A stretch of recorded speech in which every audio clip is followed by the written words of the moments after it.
Hey Remodelaholics, welcome back to our DIY channel. Today I'm going to show you how I installed this pocket door. The easy way? The easy way. Nice. So we realized after we showed you the video of last week how we wanted to install the built-ins, we had some things we had to finish up before we did that. So when we first moved into this house, we noticed how narrow this hallway is and how everything's just so tight. There's the cabinets here, the bathroom door, and the bathroom door swinging open. It just takes up a lot of space. And so we realized here's an opportunity for a pocket door. Yeah, well that, and we have two girls that usually share this bathroom, and having a door to fight over, we decided was a bad idea. I would like to get rid of this bathroom door that swings in this way and put it in the put it as a pocket door into this section of wall, so that we could create into this, like a foot of this space, a closet that is in the bathroom. So we basically need to take out this entire wall and rebuild it with the pocket door. So we got power going up here. So there's probably power going up and down this whole thing. Okay. After I roughly located where the power was, I started to cut out the drywall. Once I got all the drywall removed, I was able to see where all the electrical was, how many studs I was dealing with. So I only had to remove the drywall on the hallway side, which was really nice and easy. Here's the bathroom switch, and up above here I'm going to have to put a new junction box so I can reduce the amount of wires that go through this space. I'm going to bring one wire across over to the light switch, and the rest will go up into the junction box. So I had to use a shallow box because I didn't have a lot of room for the light switch, and so it does stick out about 3/4 of an inch. I'm going to put a piece of trim around it eventually, and it'll look really nice.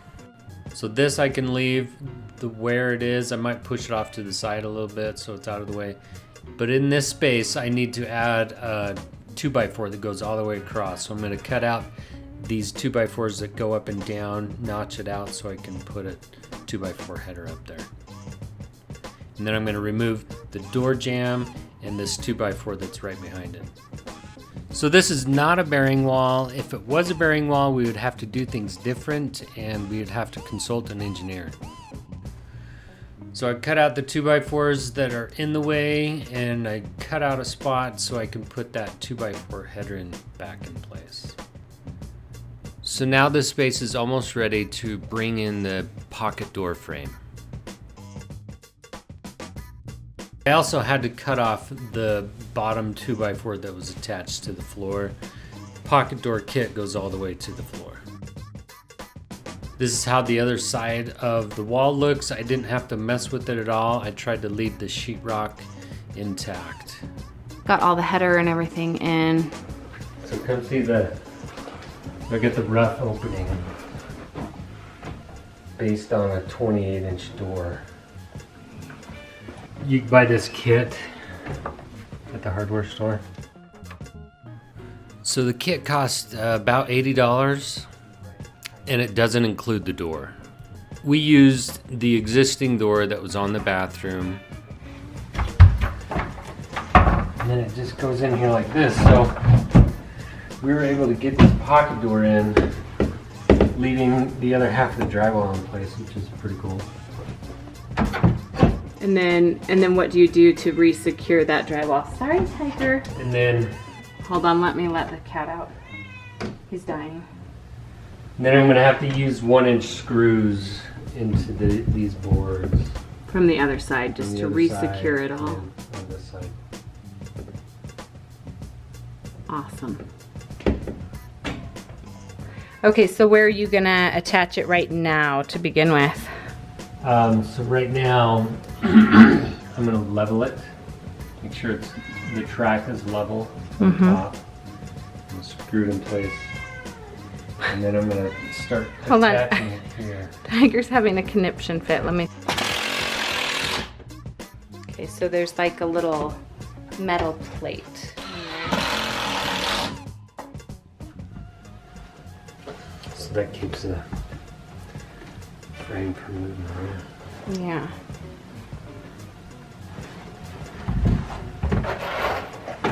I know some people hate pocket doors, but we actually really love them.